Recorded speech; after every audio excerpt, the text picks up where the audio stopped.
İbn Arabi şöyle der. Sen bir ismin tecellisinde doğdun. Kimin gönlünde hangi isim zuhur ederse kaderi o ismin sıfatına göre yazılır. Bu söz basit bir metafizik iddia değil aslında. Hayatının neden böyle aktığını açıklayan bir hakikat anahtarı. Çünkü sen doğduğunda sadece bir beden, bir aile, bir kültür kazanmadın.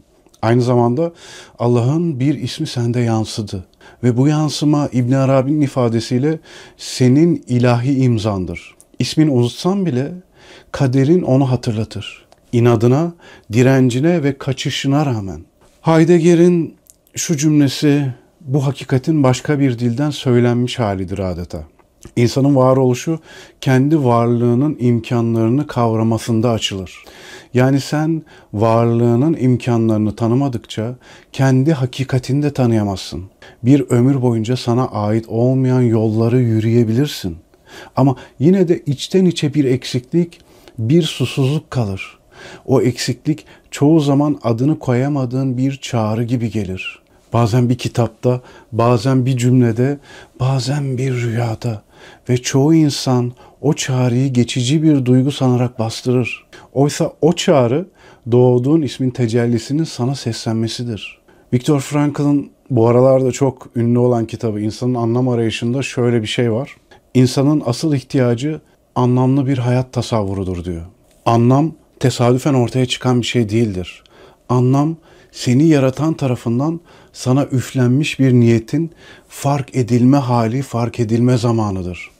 Ve o niyet İbn Arabi'ye göre Allah'ın bir isminin sende görünmesidir. Bu yüzden bir insanın en büyük trajedisi başkalarının anlamına hizmet edip kendi anlamını unutmaktır.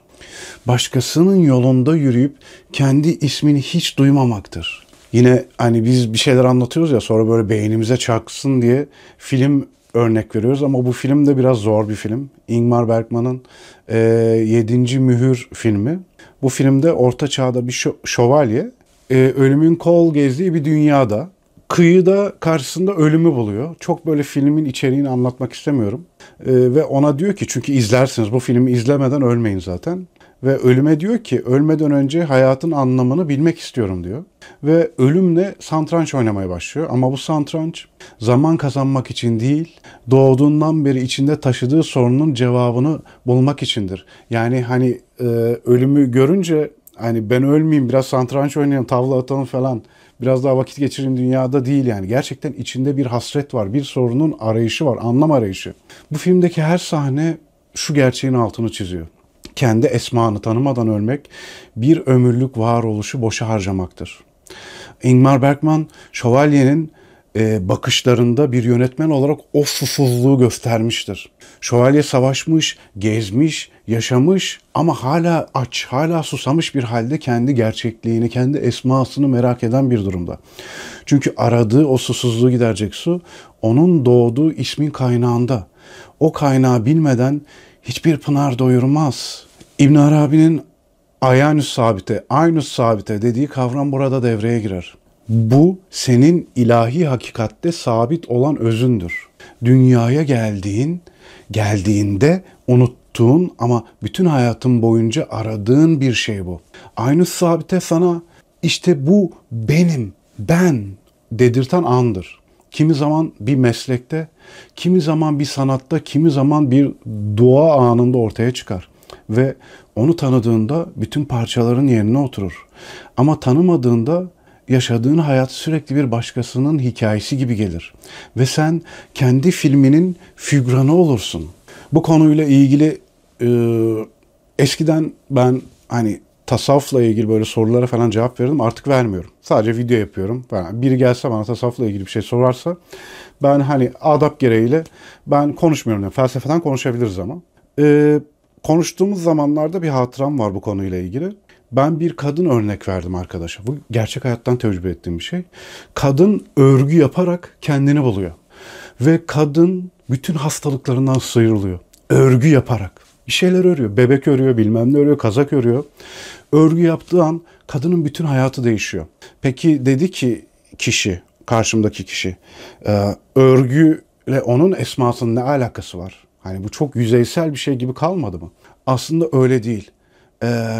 kaynağın fışkıracağı bir yer var. Kaynağın fışkıracağı yer el işi göz nuru denilen bir alan onun için. Tamam mı? Ve onun aşık olabileceği yerde örgü örmek. Veya işte saat tamircisi de olabilirdi o kadın. Ama bundan zevk alıyor. Zevk aldığı için, kendini bulduğu için bir şekilde orada o kaynağı böyle göze dalı batırıyor ve birden su fışkırmaya başlıyor. Bu Esma'yı buldurur mu? Bu zaten genele yayan bir durum yaratır. Yani fışkıran kaynak zaten senin etrafını sular, etrafını ıslatır, etrafın yeşermeye başlar. Çocuklarınla aran da düzelir, işte maneviyatın da düzelir, maddiyatın da düzelir. O kaynağı bulduğun an onu fışkırtman gerekiyor ki kadın bunu bir örgüyle buluyor. Bu örnek karşımdaki soru soran kişiye çok inandırıcı gelmemişti. Çok şöyle insanlar gördüm. Daha önce örnek vermiştim bir videoda. Müzisyen ama sporcu. Tamam, müzisyen olduğunu bilmiyor. Bir hasret var içinde. Bir türlü gideremiyor bunu.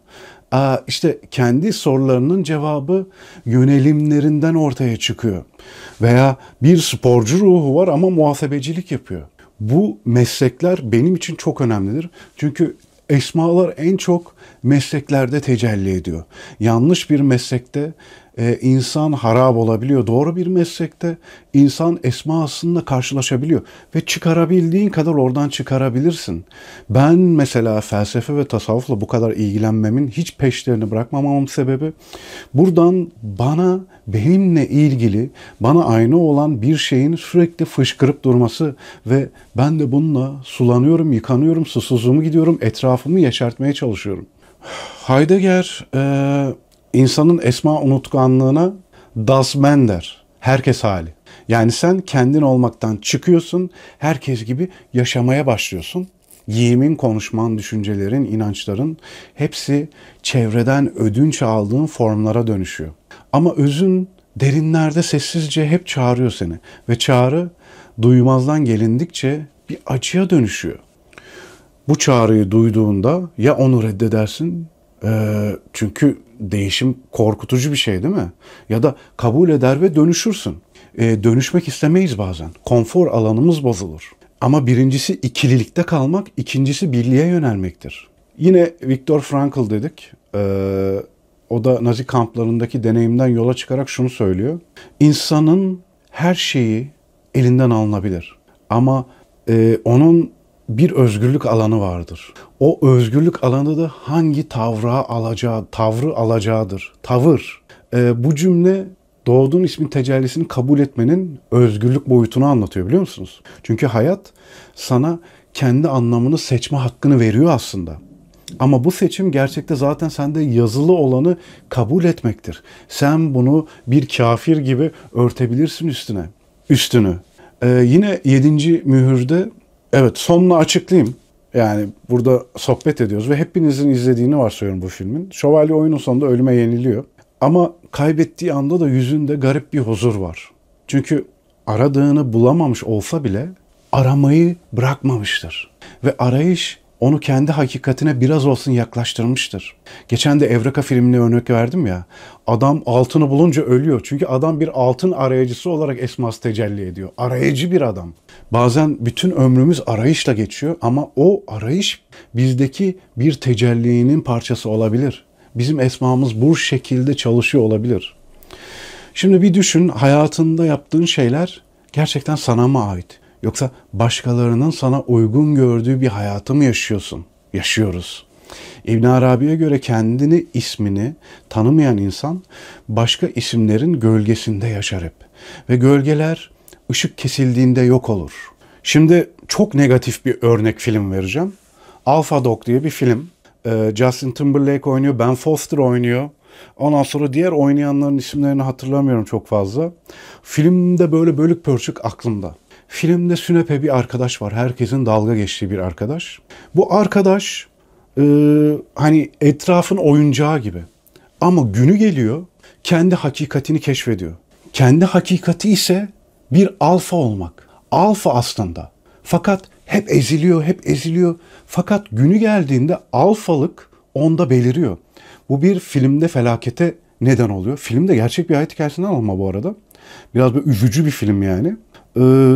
Fakat ezilip büzülen, tekme atılan, dalga geçilen bu adam özünde bir alfa ve alfalığı keşfettiği anda kimse onu durduramıyor. Herkesi yok ediyor çünkü negatif anlamda da bu tecellileri yorumlayabiliriz. Tabii ki hemen garibinize gitmesin. Yine Heidegger'in bir sözü. İşte şu Varlık ve Zaman kitabını karıştırdım biraz. Ölüm bilinci insanı kendi en sayıcı imkanlarına çağırır. Ölüm bilinci. Yani açıklayayım, ölümü hatırlamak seni kendi özüne çağıran en güçlü seslerden biridir. Çünkü zaman sınırlı bir şey ya ve kendi hakikatini bilmeden geçen her gün geri dönmeyecek bir kayıp, değil mi? Ama ölüm seni sürekli hakikatini bulman için dürten aslında pozitif bir olgudur yani. Bir kavramdır yani. İnsanın varlığı esmanın yeryüzündeki tecellilerinden biridir. Allah'ın her ismi farklı bir kemal sıfatını taşır. El alim, her şeyi bilen; el hakim, her işinde hikmetli; el vedud, sevgi kaynağı ve el adıl, mutlak adalet. Sen bu isimlerden birinin ışığında doğuyorsun. O isim bütün hayatına ince bir nakış gibi işleniyor. Buna işte demin bahsettiğimiz aynus sabite deniyor. Aynus sabitenin daha da geniş anlamları var da. Senin ilahi hakikatteki sabit özünden bahsediyoruz aynus sabite derken. Bu öz yaratılışından önce bile Allah'ın ilminde sabit olan bir bilgi. Sen dünyaya geldiğinde o öz bir beden, bir nefis ve bir tarih içinde görünür hale geliyor. Ama çoğu insan bu özünü tanımadan yaşıyor ve ölüyor tabii ki. Yine Futuhat'tan bir alıntı. Kullarının hakikati esmanın zuhur ettiği yerlerdir. Kimin gönlünde hangi isim ağır basarsa ameli ve hali o isme göre şekillenir. Ne demek bu? Senin fıtratın yalnızca psikolojik eğilimlerin değil, ilahi bir isimle yönlenmiş metafizik bir istikametin aslında.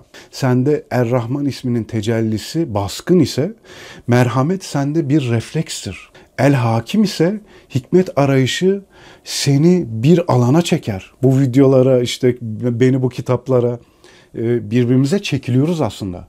Bu yüzden bazı insanlar doğduğu andan itibaren adaletin peşine düşebilir yani. Hani 1 yaşında bile adaletli olabilir. Bazıları ilme yönelir. Bu yönelim sadece çevresel şartlardan değil, esmanın senin varlığında açtığı o enerji alanından kaynaklanır. Yine Heidegger'in varlık felsefesi bu tecelli kavramıyla garip bir şekilde uyum gösteriyor. Varlık ve Zaman kitabında, demin bahsettiğim kitapta şöyle bir şey var. İnsan kendi varoluşunun imkanlarını anlayabildiği ölçüde kendi olabilir diyor. Bu İbn Arabi'nin kendi ismini tanı çağrısıyla aynı yere çıkıyor. Çünkü kendi ismini tanımayan insan kendi imkanlarını da tanımaz. Ve tanımadığı için başkalarının sunduğu hazır kalıplar içinde yaşar. Evet, demin dedik ya, Das Man, Heidegger'in kavramı, herkes hali. Evet, şimdi yine bomba, Viktor Frankl'ın Anlam Arayışı kitabından. İnsanın asıl ihtiyacı anlamlı bir hayat tasavvurudur. Bu anlam çoğu kez onun dışındaki bir şeyde bulunur. Viktor Frankl'a göre anlam insanın kendisini aşan bir amaca bağlandığında ortaya çıkar. Kendini aşacak. Tasavvufta bu kendini aşma halidir. Yani Allah'ın esmasının sende açılma hali. Çünkü bu isim, esma, seni kendi küçük dairenden seni çıkarır. Seni kendini aşmaya davet eder. Burada çok önemli bir nokta var. Esma tecellisi yalnızca bir yetenek veya mizaç değildir. Böyle bahsettik buraya kadar da. Biraz kısıtladık yani. Bu aynı zamanda bir imtihan şekli, biliyor musunuz? Yani sizin en büyük imtihanınız. Çünkü Allah tecelli ettiği isimle seni hem donatır hem de o isimle seni sınar. El Halim isminin tecellisindeysen sabır sende bir lütuf gibi gelir. Ama bu sabır aynı zamanda seni zorlayacak olaylarla sınanır. Sabrın sınanır. Bakalım ne kadar sabırlı. Çatlayana kadar. Belki de sabretmen beklenecek senden. El adıl tecellisinde adalet duygun güçlü olur. Fakat adaletsizlikle yüzleşmen de kaçınılmaz olur, kusura bakma. Böylece bu isim hem seni var eder, hem seni olgunlaştırır, hem de zamanı geldiğinde seni paramparça edebilir. Füsus'ta şöyle bir söz var. Her isim kendi mazharını terbiye eder. Mazhar o ismin hükmünde kalır. Ta ki o hükmü kemal ile taşıyıncaya kadar. Anlatacağım da yani o kadar şey ki hani bir 25 dakikalık videoda buradan çıkabilir yani. O yüzden burada durdurayım, bunu anlatmayayım, açıklamayayım. Şey diyelim, yani ne diyelim, kendi ismimizi nasıl tanıyabiliriz? Bu tabii ki ilim ve murakabe ile gelir. İlim esmanın anlamını öğretir. Murakabe ise kendi hayatındaki baskın yönelimleri fark ettirir. İmam Gazali El Maksud El Esna'da 99 ismi tek tek açıklarken şunu önerir. Hangi isim sana kolay geliyorsa bil ki o isim sende zuhur etmiştir diyor. Ama hangi isimde zorlanıyorsan bil ki onda da eksikliğin vardır. Mesela adalet, mesela sabır. Hangisinde zorlanıyorsun? Rahmet, dolu ama sende. Evet, bu kendi tecellini tanımanın pratik yöntemlerinden biri. Çünkü Allah insana zorlanmadan yapabileceği şeyleri bir lütuf olarak verir. Ama aynı zamanda eksik olduğu alanlarda da onu eğitir.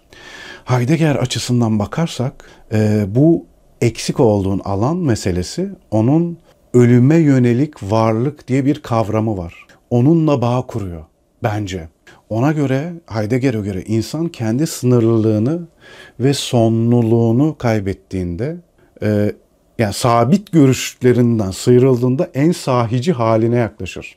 Çünkü sınırlılık bilinci seni kendi özüne çağırır. İbn Arabi'nin ifadesiyle kendi aczini bilen, acziyetini bilen Allah'ın kudretini tanır. Kendi hiçliğini gören onun varlığıyla donatılır, dolar içi. Evet, Viktor Frankl'ı açtığım için hep oradan örnekler veriyorum. Bir de Heidegger'i açtım kitabı bu videoyu yazmak için. Frankl diyor ki acı anlamın önüne geçmez. Doğru yorumlandığında anlamı derinleştirir. Çok güzel bir söz ya. Tasavvufta işte bu zaten imtihan dediğimiz şey değil mi? Doğduğun ismin tecellisinde imtihan. Senin anlamını derinleştiren bir durum olur. Doğduğun ismin tecellisinde imtihan olmak. Bir başka deyişle Allah seni o ismin hem lütfuyla hem de gölgesiyle terbiye eder. Çünkü isim, esma sadece bir nitelik değil, ömür boyu sürecek bir süreçtir. Evet, seyr-i sülûğa geldik şimdi. Yani kul kendi özünde esma tecellisine dönmek için bir yolculuğa çıkıyor ya. İşte seyr-i sülûk yolculuğu bu zaten. Bu yolculukta ben dediğin şey çözülüyor. Sende sadece tecelli eden isim kalıyor. Ve işte o zaman sen kendi varlığının Allah'taki karşılığını idrak ediyorsun. Mevlana bu hali şöyle anlatıyor. Sen su damlasısın ama içinde deniz gizlidir diyor. Denizden geldin, denize dönmek istersin diyor. Mesnevi'nin 1. cildinde beyit 217'ymiş. Bu beyit tecelli fikrinin şiirsel bir ifadesidir. Sen Allah'ın bir isminin damlasısın. Aslına dönmeden susuzluğunun bitmesinin imkanı yok, kusura bakma. Şu an zaten susuz olduğun için geldim, burada garip bir adamın anlattığı şeyi dinliyorsun. Esma tecellisini tanımak sadece bireysel bir huzur meselesi değil, toplumsal bir etkisi de var, biliyor musunuz? Çünkü kendi özünde olanı yaşayan insan başkasının alanına müdahale etmez. Bakın, bu konuda bizden, ülkemizden, bizim toprağımızdan size çok garip bir örnek vereceğim şimdi. Kadın şifacı, tamam mı? Şifacı dediğim bilim kadını yani. Neslihan Karatay mıydı ya? Bir Google'dan bakmam lazım ama. Şeker kullanmayın diyen kadın kimdi? Canan Karatay. Canan Karatay bir kişi dünyayı nasıl değiştirebilir? Şimdi bu kadın üzerinden size örnek vereyim. Yani çok takip ettiğim, sevdiğim bir kadın değil yani. Hani negatif dediğim, pozitif dediğim, çok bildiğim bir isim değil. Tek bildiğim bir şey var. Bu ülkedeki bütün çocukların gelecekteki gelişimini bir kadın değiştirdi. Bu ülkede şeker kullanımını tek başına bu ülke topraklarındaki insanlara zindan eden bir kadın. Çünkü sürekli şeker kullanmayın, kendini öldür. Hani şeker kullanma diye, hani şeyin var ya, Immanuel Kant'ın yalan söyleyeceğine öl diyor ya. İşte Canan Karatay da bize şey diyor. Şeker kullanacağına öl diyor yani. Bu kadınla ilgili bir istatistik var. Kadının televizyona çıkma sürecinde kolaların zeroları var ya, diyetleri. Bunların satışlarında artış, şekerli kolaların satışlarında bir düşüş oluyor. Bunu ben Instagram'da gördüm ve arattım bu videoda böyle sağa sola koymak için bu tespiti. Fakat bulamadım. Ama tabii ki biliyoruz ki bu kadın bize şeker kullanma işini zehir etti tek başına. Yani bu kadın neyi keşfetmiş olabilir sizce? Kendinde tecelli eden ismi, o şifa veren ismi tecelli etmiş. Keşfetmiş o ismi ve bu ismi kullanarak, ki kendi esma tecelliliğinden insanlara hitap edersen hitabetin daha güçlü olur. Bu Canan Karatay denen kadın kendindeki esmayı bir şekilde yolculuğunda keşfetmiş ve bunu kullanarak bir ülkenin gelecekteki evlatlarının gelişimini değiştirmiş. Ki belki gelecekte daha az bağımlı çocuklar yetiştiriyoruz. Daha sağlıklı çocuklar yetiştiriyoruz. Kemikleri daha güçlü çocuklar yetiştiriyoruz. Ama bu kadın kendinde tecelli eden esma ile bir değişim yarattı. Bir kişi tek başına. Neyse uzatmayalım. Hani övüyoruz ya İbn Arabi işte çok güzel söz, Ulus Baker çok güzel söz falan. Şimdi bu videoda da Canan Karatay'a yüklendik yani. Övme şeyi yani, övme videosu. Aslında çok da takip ettiğim biri değil. Ama o istatistikten sonra takip etmiştim, incelemiştim kadını. Bak şimdi çok şiddetli bir uyarı var İbn Arabi'den. Tecellisini tanımayan başkasının tecellisini taklit eder diyor. Taklit tabii ki sureti yaşatır ama senin hakikatini öldürür. Baskın bir karakter vardı, bir arkadaşım. Ortaokuldan bahsediyorum. Bu çocuk çok komik bir çocuktu. Grubumuza yeni katılan sakin bir çocuk vardı. İsimlerini vermeyeyim şimdi belki izlerler falan, böyle tedirgin tedirgin anlatıyorum. Bu çocuğun ismi Fatih diyelim. Komik olan çocuğun. Mehmet'in de diğer çocuğun da, sakin olan çocuğun da ismi Mehmet diyelim. Mehmet Fatih'e özendi.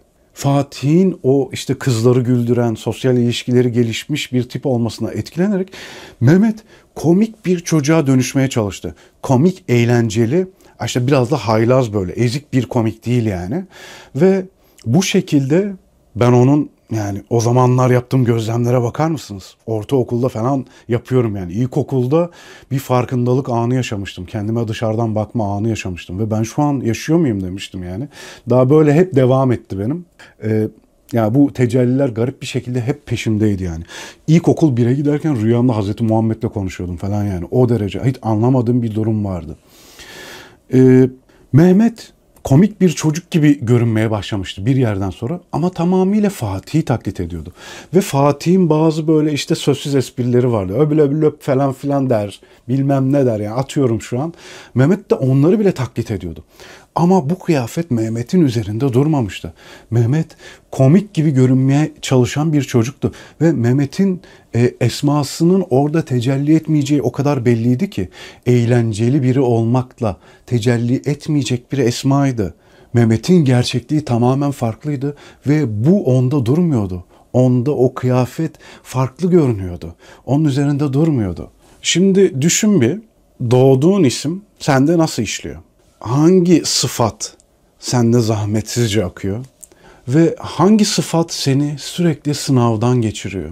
Bu sorular sadece kişisel gelişim soruları değil, tasavvufi bir muhasebenin kapısını açan bir şey. Çünkü tecelli sadece bilmek değil, yaşamaktır. Mesela ben kendimi tanıyorum ve Allah'ın alim isminin bende tecelli etmediğini biliyorum.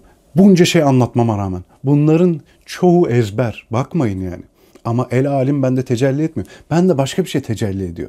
Bunu tanımak özel bir şey. Heidegger yine kitapta diyor ki, en derin çağrı gürültüde duyulmaz, sessizlikte açılır diyor. Bu tasavvufta halvet haline benzeyen bir durumdan bahsediyor. Kendi ismini tanımak istiyorsan gürültüden uzaklaşman, sessizlikte beklemen gerekiyor. O sessizlikte de Allah'ın ismi sana kendi renginde görünür. Ama şundan bahsetmiyoruz, yani eve kapanıp halvete girmekten bahsetmiyoruz. 21. yüzyılda halvet denilen şeyin bir mantığı yok. Çünkü herkes bir savaş halinde. Hepinizi biliyorum. Yarın sabah işe gideceksiniz, okula gideceksiniz, bilmem neye gideceksiniz. Belki 2 işte çalışıyorsunuz, sürekli savaş halindesiniz. Fakat her şeyin bir kolayı var.